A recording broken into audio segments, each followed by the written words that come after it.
ઈશોપનિષદ મંત્ર 8 સપર્યગાત શુક્રમ કાયમ વૃણમ અસ્નાવિરમ શુદ્ધમ અપાપવિદ્વમ કવિઃ મનીષી પરિભુઃ સ્વયંભુઃ યથા તથ્યતઃ અર્થાન વ્યદ્વાત શાશ્વતેભ્યઃ સમાભ્યઃ. તે તેજસ્વી, દેહરહિત અને તેથી જ વ્રણ આદિ દેહકોશોથી તેમજ સ્નાયુ આદિ દેહગુણોથી સર્વથા અલિપ્ત, શુદ્ધ અને પાપભેદમુક્ત એવા આત્માને ચારે બાજુએથી આવરી લઈને બેઠો. તે કવિ, વશી, વ્યાપક અને સ્વતંત્ર થયો. તેણે શાશ્વત કાળ સુધી ટકવાવાળા બધા અર્થો યથાવત સાધી લીધા. સાધકે જે લક્ષણો પોતામાં ઉતારવાના છે તેમાં સૌ પ્રથમ બતાવ્યું છે શુક્ર. શુક્ર એટલે તેજસ્વી. સાધકનું જીવન તેજસ્વી હોવું જોઈએ. તેજસ્વી એટલે સ્વયં પ્રકાશિત, સ્વકેન્દ્રી, અંધકાર શૂન્ય. તેજસ્વી એટલે આસપાસના વાતાવરણમાં પોતાના તેજને કારણે સૌથી ને સર્વથી વિશિષ્ટ સ્થાનનો અધિકારી. તેજસ્વી વ્યક્તિ પાસે અજ્ઞાન, હલકી વાસનાઓ, અધમ કાર્યો ને વિચારોરૂપી અંધકારમય તત્વો આવી જ શકતા નથી. આસપાસ અંધકાર હોય તો એને હટાવે અને સૌની વચ્ચે ઝળહળતો પ્રકાશે. એ બીજાને પ્રકાશ આપે, પરંતુ એને કોઈના પ્રકાશની જરૂર પડે નહીં. એને અંધકારથી ડરવાની જરૂર નહીં. પોતાની અંદર ભગવાન રહેલા છે એમ તે જાણી ચૂક્યો છે, એટલે તેને પ્રકાશ કે સહાયતા માટે બહારના કોઈની ગરજ રહી નથી. આવી સ્થિતિમાં તેનામાં લાચારી ન હોય, ગુલામી ન હોય, હીનતાની ભાવના ન હોય, ડર ન હોય. તેનું એક એક કદમ આત્મવિશ્વાસપૂર્ણ હોય. એની દ્રષ્ટિમાં આત્મગૌરવના કિરણો છૂટતા હોય. એની વાણીમાં આત્મવિશ્વાસનો રણકાર હોય. એની ચાલમાં નિર્ભયતા અને ગતિમાં જગત વિજેતાની ખુમારી હોય. સંસારના વિષયો, વાસનાઓ, વિકારો એને નચાવી નહીં શકે. એ બિચારો બાપડો નોંધારો નથી. એ કરગરતો નથી, તરફડતો નથી. એ તો જેનામાં તેજ ન હોય તેને તેજ આપે છે. આકાશમાં શુક્રનો તારો અંધકારમાં બીજા તારાઓની વચ્ચે સમ્રાટની જેમ ચળકતો હોય છે. અસુર અને આચાર્ય શુક્રાચાર્ય સંજીવની વિદ્યાના સ્વામી હતા. એ મરેલાને સજીવન કરી શકતા હતા. આ સાધક પણ એવો જ શુક્ર છે. આત્મવિશ્વાસ ખોઈ હિંમત હારી મળદા જેવા બની ગયેલા માણસોને એ પ્રેરણા આપી જીવતો જાગતો અને દોડતો કરે છે. એ શુક્ર છે એટલે પૂર્ણપણે તેજોમય છે. એનામાં તેજ સિવાય એના કોઈ સ્થૂળ દેહ સાથે સેંકડો પ્રકારની વાસનાઓ રહેવાની, સ્થૂળ દેહની સેંકડો મર્યાદાઓ હોવાની.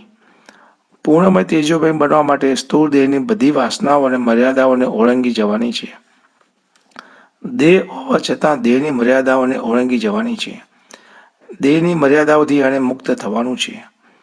દેહ ત્રણ પ્રકારના છે: સ્થૂળ, સૂક્ષ્મ, કેલિંગ અને કારણ. આ ત્રણેય પ્રકારના દેહને પોતપોતાની મર્યાદાઓ છે. એવી પર થવાની સ્થિતિને અહીં અકાય, અવ્રણ અને અસ્નાવીર શબ્દોથી બતાવી છે. તું કોણ? મૂર્તિમંત શુદ્ધતા, મૂર્તિમંત પવિત્રતા. તારા સ્પર્શથી, તારા સંગથી અન્ય વસ્તુ કે વ્યક્તિ શુદ્ધ ને પવિત્ર થાય. તારી શુદ્ધતા એટલી પૂર્ણ છે કે કોઈ પણ કાળે એમાં અશુદ્ધતા, અપવિત્રતા, પાપ પ્રવેશી જ ન શકે. તું પાપથી પર છે, અશુદ્ધિથી પર છે, અપવિત્રતાથી પર છે. તારી નજીક પાપ આવે તો પણ તે બળીને બદલાઈને શુદ્ધ બની જાય. પાપની છાયા તને ન ઢાંકી શકે, પણ તારી છાયા પાપને ખતમ કરી શકે. સૂર્યની પાસે જેમ અંધકાર ન ટકી શકે તેમ તારી પાસે પાપ ટકી ન શકે. તું કેવળ પુણ્યની, શુદ્ધતાની મૂર્તિ નથી. તું પાપને નષ્ટ કરી બાળી મૂકી પુણ્યનું સર્જન કરનારી હસ્તી છે. પાપના સ્પર્શે તું ભ્રષ્ટ નહીં થાય, પણ તારા સ્પર્શે પાપ પવિત્ર થઈ જાય. તું કેવળ પુણ્યનો ભંડાર નહીં, પાપને પલટાવી પુણ્યનો સર્જક પણ ખરો. તને પાપ સ્પર્શ પણ કરી શકે એમ નથી એવું જાણ્યા પછી તું પાપના ભયથી મુક્ત થઈ જઈશ. પરિણામે તું કેવળ રક્ષણાત્મક નહીં પણ આક્રમક કદમ પણ ઉઠાવીશ. તું તારું જ રક્ષણ કરી તેમાં સંતોષ માની હવે બેસી નહીં રહે, પણ જ્યાં જ્યાં તું પાપ જુએ છે ત્યાં ધસી જઈ કૂદી પડશે અને એ પાપને ભસ્મ કરી ત્યાં પુણ્યનું, શુદ્ધતાનું, પવિત્રતાનું ક્ષેત્ર સર્જીશ. તું અપાપવિદ્ધ છે એવું રક્ષા કવચ તને મળેલું છે. એ જાણ્યા પછી તું પાપોના પુંજમાં પણ કૂદી પડવા તૈયાર થઈશ. તું કેવળ પવિત્ર નથી, પાવક પણ છે. અપવિત્રને પવિત્ર કરનાર છે. તેથી અપવિત્રતાને નાબૂદ કરવી એને પણ તારું એક ધ્યેય બનાવી દે. શુદ્ધ એટલે મલિનતાથી મુક્ત અને અપાપવિદ એટલે પણ મલિનતાથી મુક્ત.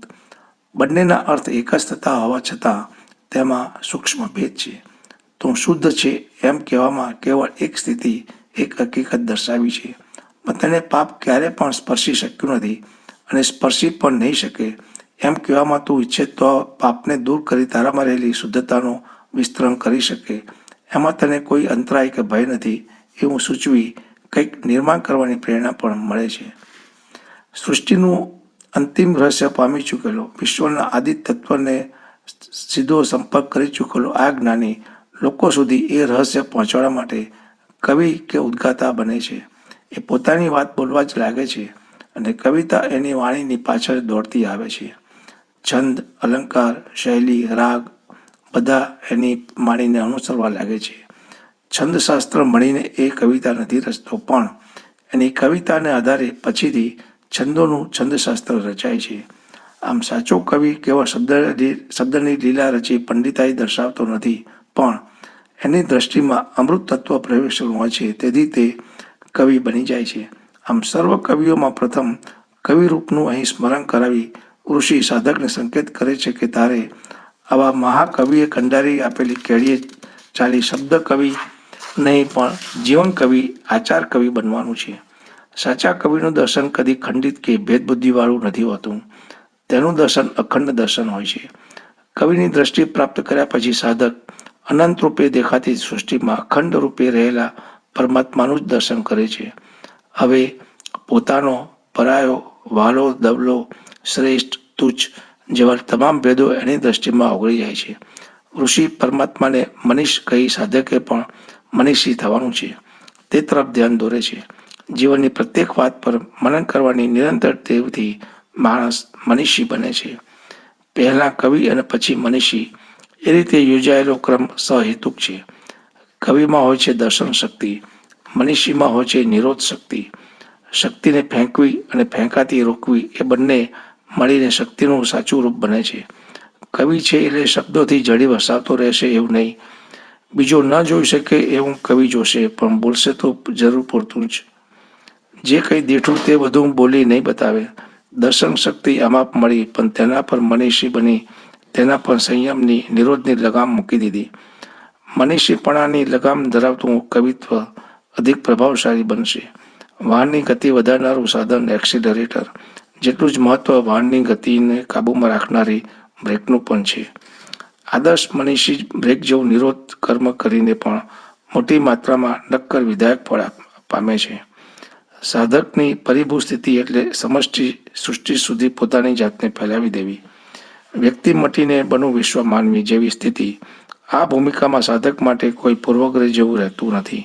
સમષ્ટિના અણુ અણુમાં પોતાને પ્રસરાવી દીધા પછી સાધક માટે સમષ્ટિ કરતાં જુદો એવો કોઈ આરાધ્ય દેવ રહેતો નથી. પોતાનું જીવન સમષ્ટિને ચરણે અર્પણ કરવું એમાં જ એને જીવનની સાર્થકતા લાગે છે. જાતને લૂંટી દેવામાં એને મન ઉત્સવનો આનંદ છે.